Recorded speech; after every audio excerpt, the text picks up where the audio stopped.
اللہ تعالیٰ نے قرآن مجید میں 2 مقامات پر اس بات کا تذکرہ کیا ہے، اور جو آیہ کریمہ میں نے تلاوت کی یہ سورہ تغابن کی آیت ہے۔ اللہ کریم نے ارشاد فرمایا قرآن حکیم میں کہ انما اموالکم و اولادکم فتنہ، فرمایا بے شک تمہارے مال اور تمہاری اولاد یہ آزمائش ہے، یہ فتنہ ہے۔ واللہ عندہ اجر عظیم، اور اللہ کے پاس بہت بڑا اجر ہے۔ یہ تمہاری مال اور تمہاری اولاد یہ تمہارے لیے آزمائش ہے۔ کس کس معنی میں آزمائش ہے؟ ایک تو اس معنی میں آزمائش ہے کہ کہیں ان کے پیچھے لگ کے تم اللہ کو اور اس کے پیارے رسول صلی اللہ علیہ وسلم کو بھول نہ جاؤ، اور کہیں مال و اولاد کے چکر میں تم اپنی دینی اور اخلاقی ذمہ داریوں سے پیچھے نہ ہٹ جاؤ، اور کہیں مال اور اولاد کی محبت تمہیں اس طرح کا نہ بنا دے کہ تم مال میں جائز ناجائز کو بھول جاؤ اور اپنی اولاد کو دیکھتے رہو اور کسی کی اولاد کا حق بھول جاؤ، کہیں دوسروں کا حق چھین چھین کے اپنے بچوں کے پاس نہ لاتے رہو۔ یہ آزمائش ہے مال اور اولاد۔ اور ایک معنی یہ ہے کہ انما اموالکم و اولادکم فتنہ، اس معنی میں کہ ان کی محبت بندے پر غالب ہوتی ہے، تو کہیں اس محبت کے غلبے کی وجہ سے ان دونوں چیزوں کے اصل جو مقصود ہے ان سے نہ غافل ہو جانا۔ کہیں ایسا نہ ہو کہ تم مال کماتے رہو اور کماتے کماتے تم اللہ کی راہ میں خرچ کرنا ہی بھول جاؤ، اعتدال چھوڑ جاؤ، اور کہیں ایسا نہ ہو کہ تم اولاد سے پیار کرو اور پیار کرتے کرتے ان کی تربیت بھول جاؤ۔ سہولیات تو تم انہیں ساری دے دو لیکن وہ روحانی طور پر، اخلاقی طور پر، کردار و عمل کے طور پر مضبوط ہی نہ ہو سکے۔ تو میرے عزیز، اولاد اس معنی میں بھی فتنہ ہے کہ اس کی محبت بندے پر غالب ہوتی ہے، اور جب وہ غالب ہوتی ہے تو کئی دفعہ انسان آزمائش میں آ جاتا ہے۔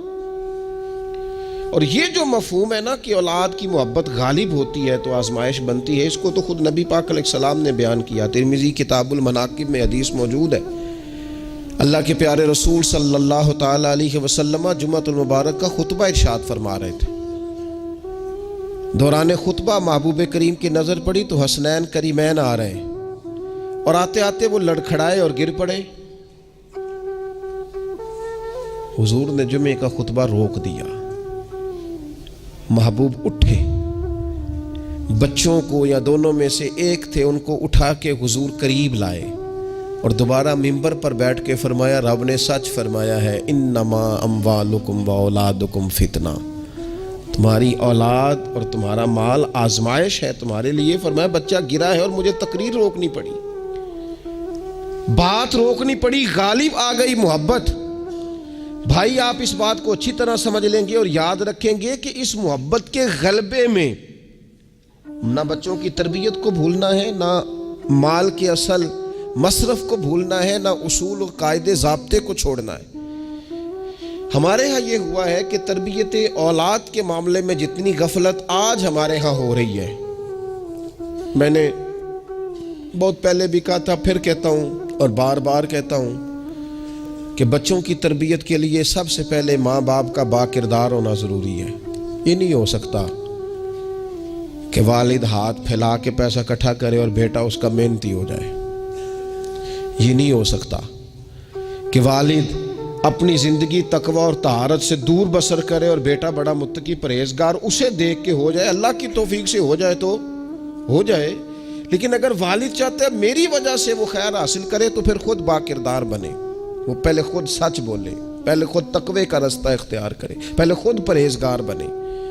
اس لیے کہ باقیوں کے ہاں ہو سکتا ہے ہماری تقریریں اثر کریں، لیکن بچوں کے ہاں ہمارا کردار جذب ہوتا ہے تو ہمارے عمل سے فیض پاتے ہیں۔ تو پہلی بات تو یہ کہ ان سے رویہ اس طرح کا رکھا جائے کہ وہ ہمارے کردار سے سبق، اور دوسری بات یہ کہ اپنی اولاد سے پیار کیا جائے۔ ہمارے ہاں جناب بے پناہ ڈانٹ ڈپٹ ہوتی ہے بعض جگہوں پہ بچوں کو، خاص شفقت بچوں کے ساتھ آپ کا رویہ میٹھا ہو، ڈانٹنا کبھی کبھار ہے اور پیار ہر روز ہے۔ نبی اکرم صلی اللہ تعالی علیہ وآلہ وسلم بچوں سے اس طرح محبت کرتے تھے کہ حسنین کریمین کو، یہ ذرا بات پر غور کرنا، حضور اپنے نواسوں کو چوما بھی کرتے تھے اور سونگا بھی کرتے تھے۔ یہ بڑی خاص بات ہے، اس پر توجہ کریں۔ اور حضور سونگ کر پتہ کیا فرمایا کرتے تھے؟ فرمایا یہ میرے بچے میرے لیے پھول ہیں جنت کا۔ حضور ان کو سونگتے۔ آپ کسی خاص شے کو سونگتے ہیں، کوئی خاص ہی معطر چیز ہو تو سونگتے۔ حضور نے یہ جو ایک خاص انداز اپنی اولاد کے لیے کیا، اور ہمیں حضور نے ہمارے لیے نمونہ چھوڑا، یہ سمجھنے کی بات کہ ان کے ساتھ اتنی دلچسپیاں کہ جس طرح ایک خوبصورت پھول کو سونگا جاتا ہے اس طرح انہیں سونگا جائے، بچوں سے پیار کیا جائے۔ کچھ مطلب والد صاحب کہتے ہیں او جی میری نہ پھر پتر تو انہیں پتہ ہے نا میری پھر طبیعت کوڑی ہے۔ اچھا جی کیوں کڑوی ہے؟ آپ مرچیں کھاتے ہیں؟ کیوں کڑوی ہے بھیا آپ کی طبیعت؟ وجہ کیا ہے؟ آپ کی طبیعت کسی مالدار کے سامنے تو کڑوی نہیں ہوتی، آپ کی جو فیکٹری کا آفیسر ہے اس کے سامنے، مالک کے سامنے تو آپ کبھی کڑوے نہیں ہوئے۔ یہاں کل آ جائے کوئی امیر آدمی، کوئی سیاستدان، تو آپ بڑے میٹھے ہوتے ہیں، ہار لے کے کھڑے ہوتے ہیں۔ وہ 6 گھنٹے بھی لیٹ ہو تو آپ کے چہرے پر بل نہیں آتا۔ اور بچوں کو ہر بات میں ڈانٹ ڈپٹ کرنا، ہر وقت انہیں پریشان کرنا، اپنی اولاد کو کبھی کسی کے سامنے نہ سمجھائیں، کبھی بھی۔ ان کو جب سمجھانا ہو تو انہیں تنہائی میں سمجھائیں۔ تنہائی میں نصیحت کرنا میرے رسول پاک کا طریقہ ہے۔ میری گزارش ہے کہ ایک بیٹے کو دوسرے بچوں کے سامنے بھی نہ سمجھائیں، ان کی عزت نفس کا خیال کریں۔ کبھی بھی اپنے بچوں کو دوسروں کے بچوں کی مثالیں نہ دیں، فلانے کا بچہ ادھر چلا گیا۔ بھئی آپ کیوں کمپیریزن کرتے ہیں کسی کے ساتھ؟ اگر ان کو کبھی مثال دینی پڑے تو یا حضرت اسامہ بن زید کی دینا، اگر کبھی مثال دینی پڑے تو حضرت معوذ اور معاذ کی دینا، اب کبھی مثال دینی پڑے ان کو تو حضرت عبداللہ بن زبیر کی دینا، اور جب زیادہ کلیجے ٹھنڈے کرنے ہوئے تو پھر امام حسن اور حسین کی مثال دینا۔ لیکن یہ کیا بات ہوئی فلانے کا بچہ دولت مند ہو گیا تو پیچھے رہ گیا؟ کیا بات کرتے ہیں آپ؟ آپ کے بچے کی عزت نفس ہے، وہ وقار رکھتا ہے، وہ سوچ رکھتا ہے۔ اور میرے نبی پاک نے فرمایا اپنی اولاد کی عزت کرو۔ کس کی؟ ہاں، اپنے بچوں کو اکرام دو۔ ہر وقت ایک بزرگ کے پاس لوگ اپنا بچہ دم کرانے آئے تو ماؤں کی طریقہ ہوتا ہے بات کرنے کا۔ اس نے آ کے کہنا شروع کر دیا، پہلے سارے ٹھیک تھے، سمجھدار بھی تھے، بات میں مانتے تھے، یہ ضدی بھی ہے، نکما بھی ہے، نکھٹو بھی ہے، لڑتا بھی ہے۔ تو بزرگ کہنے لگے میں دم کر دیتا ہوں، لیکن میری بہن اس بوڑھی عورت کو فرمانے لگے یا اس کے باپ کو کہ بھائی آپ یہ جتنی باتیں آپ نے کی ہیں نا، کیا ہی اچھا ہوتا آپ اس کے سامنے نہ کرتے، یہ لفظ آپ یوں ادا نہ کرتے۔ آپ تو اسے پکا کر رہے ہیں کہ تو ضدی ہے، آپ تو کنفرم کر رہے ہیں کہ تو لڑاکا ہے، آپ کنفرم کر رہے ہیں کہ یہ نافرمان ہے، کیوں آپ نے اس کے سامنے یہ باتیں کی؟ یہ آپ کو اگر کرنی تھی، کوئی دعا چاہتے تھے آپ اس کے لیے تو آپ تنہائی میں مجھ سے بات کرتے۔ آپ اسے پکا کرا رہے ہیں کہ جس طرح کا میں کہہ رہا ہوں، تو بچے کا ذہن بن جاتا ہے، جو اسے بار بار کہا جاتا ہے نا اس کا ذہن بن جاتا ہے، میں ہوں ہی اس طرح کا، مزاج اس طرح کا۔ اسے کبھی پکا نہ کریں، اسے تسلی دیں، اسے تشفی دیں، اس کی ڈھارس بنائیں، اس سے پیار کریں، اس کے ساتھ محبت کریں، اسے آپ اس طرح کا رویہ دیں کہ بچہ آپ پر اعتماد کرے۔ آپ کو پتہ ہے یہ جو بہت سارے بچوں کے ساتھ خدا نہ خواستہ کوئی اپنا بیگانہ کسی قسم کی کوئی زیادتی کرنے لگ جاتا ہے، وہ گھر کیوں نہیں بتاتے؟ وہ کسی جبر کا شکار ہو یا کسی بلیک میلنگ کا شکار ہو، وہ اپنے گھر میں کیوں ڈسکس نہیں کرتے؟ گھر والوں نے پریشر اتنا زیادہ ڈالا ہوا ہے۔ ان رویوں سے باہر آئیں آپ، اور زندگی کو اس خوبصورتی کے مطابق آپ کا بچہ آپ پر اعتماد کرے، وہ آپ سے کہہ سکے، وہ آپ کو اپنا دکھ بتا سکے، اس کو پتا ہو کہ ہر معاملے میں میری غلطی نہیں نکالی جائے گی، اسے پتا ہو کہ میں جب کوئی بات کروں گا تو میری سنی جائے گی، گھر کے اندر میری رائے کو اہمیت دی جائے گی۔ یہ ہمیں احساس کمزوری سکھاتے ہیں بعض اوقات بچوں کو، اس سے باہر آئیں۔ او نہ تسی نہ اچھے کپڑے پایا جے، کوئی کیا کہنے دو جس نے جو کہنا ہے۔ آپ شروع سے بچوں کو اس طرح کا بنا رہے ہیں کہ وہ لوگوں کو دیکھ کے بیچارے زندگی گزاریں گے۔ کیوں اس احساس محرومی کا ہم اپنی اولادوں کو شکار کرتے ہیں؟ وہ باپ کے ساتھ وقت گزاریں۔ میں جی مصروف بڑا ہوں، تو زیادہ مصروف ہے یا رسول پاک زیادہ مصروف ہے؟ حضور کی تو نواسی ضد کرتی ہیں، سب سے بڑی نواسی صحیح بخاری میں موجود ہے، حضرت زینب کی بیٹی، نبی پاک نماز کے لیے جا رہے، کہتے میں نے بھی جانا ہے۔ حضور نماز کے لیے آتے تو بچی کو اٹھا کے ساتھ لے آتے۔ صحابہ فرماتے ہیں نبی پاک قیام میں ہے تو بچی یہاں ہے، حضور رکوع سجدے میں جاتے تو بچی کو قریب کھڑا کر لیتے۔ اور پھر پیار بیٹیوں سے تو حضور نے کیا ہی،